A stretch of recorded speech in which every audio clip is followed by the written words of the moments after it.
లీడర్ల గొప్పతనం పై లీడర్లకు తెలిసేటానికి పెద్ద పెద్ద సభలు సమావేశాలు పెడతారు. నాకు మస్తు ఫాలోయింగ్ ఉన్న చూడుండ్రి అనుకునే తట్టు చాలా మందిని తరలిచ్చేటందుకు బాగానే ఖర్చు చేస్తారు. అయితే అప్పుడప్పుడు వాళ్ళ గొప్పతనం కోసం చేసిన ఆర్భాటంలా ఏ పాపం తెలియని అమాయకులు బలవుతున్నారు.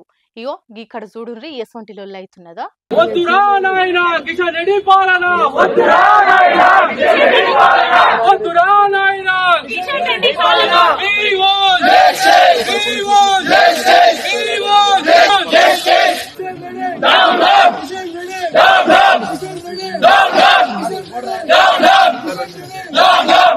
ఇన్నరా వద్దురా నాయన కిషన్ రెడ్డి పాలన అని గాంధీ దవాఖాన ముంగట లొల్లి చేస్తున్నారు. అగో కేంద్ర మంత్రి కిషన్ రెడ్డి సార్ కు వ్యతిరేకంగా గాంధీ దవాఖాన ముంగట ధర్నా చేసుడేంది అనుకుంటుర్రా? కానీ కిషన్ రెడ్డి సారు జనవరి 26 గణతంత్ర దినోత్సవం నాడు భారత మాతకు మహాహారతి అనే కార్యాన్ని ట్యాంక్ బండ్ మీద చేసిండు. స్టేజీల మీద పిల్లలు ఆడిండ్రు పాడిండ్రు. అంతేకాదు వచ్చినోళ్ళు సంబరపడేతానికి హుస్సేన్ సాగర్ చెరువుల పడవలు కూడా నడిపిండ్రు. అయితే గాశారం పాడుగాను ఎట్లా జరిగిందో ఏమో పడవల ప్రమాదం జరిగింది. అజయ్ అనే పిల్లగాడు హుస్సేన్ సాగర్ లో పడితే పానాలు పోయినాయట. పాపం పోయిన పానాలు ఎవరు తీసుకురాలేరు. కానీ కనీసం మాట సాయం కూడా చెయ్యరా? అలా కుటుంబానికి అండగా ఉంటామని కూడా చెప్పరా అని చుట్టాలు పక్కాలు గాంధీ దవాఖాన ముంగట ఇగో గిట్లలో చేస్తుర్రు. లీడర్ల గొప్పతనం చెప్పుకునే తానికి పెట్టుకున్న సభల సామాన్య జనం పానాలు పోతే పట్టించుకోరా? అదే సినిమా టాకీస్లలో తొక్కిస్లాటలైతే కేసులు పెడతారు, అరెస్టులు చేస్తారు. మరి ఇప్పుడు ఎందుకో చేయరు అని ప్రశ్నిస్తుర్రు. ఇటు కేంద్ర మంత్రి అటు రాష్ట్ర ప్రభుత్వం పట్టించుకోనట్టు ఉండుడేంది అని పెద్దగానే లొల్లి చేసిండ్రు.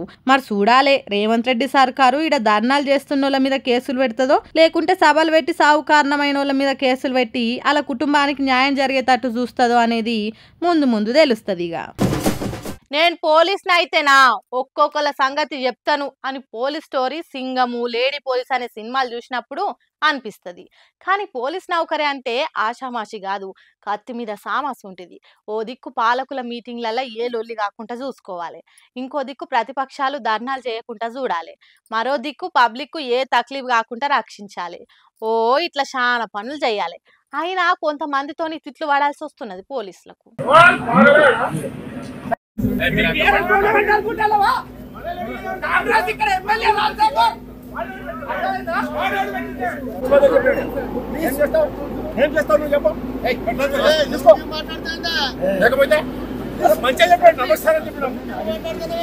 అరే అరే పోలీస్ సార్కు బాగానే కోపం వస్తున్నది. కార్ల కూసున్న మనిషి ఏమన్నాడో ఏమో కజ్జ కాలు దువ్వి ఫైటింగ్ కు పోతున్నాడు. తోటి పోలీసులు జర ఆగురి సార్ అని ఆపి నవ్వుకుంటలేడు. అసలు సంగతి ఏందంటే Ramagundam MLA Makkan Singh sir NTPs లో జరుగుతున్న ప్రజాభిప్రాయ సేకరణ సభకు పోతున్నాడట. సార్ మీరు ఈ రూట్ లో పోకుండ్రి తక్లీఫ్ అవుతుంది అని traffic ACP John Narasimhulu sir మేలు కోరి చెప్పిండట.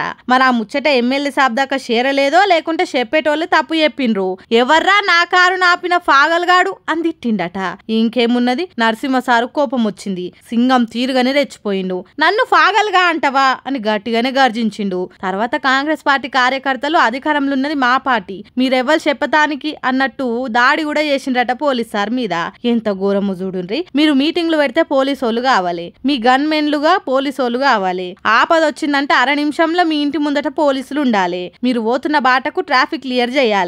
అసొంటి పోలీస్ డ్యూటీ చేసే సార్ మీద దాడి చేస్తారా? మీ మేలు కోరి దారి మార్చుకోనంటే ఫాగల్గా అని తిడతారా? సర్కార్ మీదే కావచ్చు, ఎమ్మెల్యే మీరే కావచ్చు, కానీ సిన్సియర్ గా డ్యూటీ చేసే ట్రాఫిక్ ఏసీపీ సార్ ను తిట్టుడు పద్ధతి కాదు. నరసింహుల్ సార్ చేస్తున్న నౌకరికన్నీ ఇల్వియాలి. మీరు ఎప్పటికి ఎమ్మెల్యేగా ఉండకపోవచ్చు గానీ ఆ సారు రిటైర్ అయ్యేదాకా ట్రాఫిక్ సక్క పెట్టాలి. పదవి రాగానే లెక్క చేయని మాటలు మాట్లాడకుండి సారు అని అంటున్నారు ఈ ముచ్చట తెలిసిన రామగుండం జనాలు.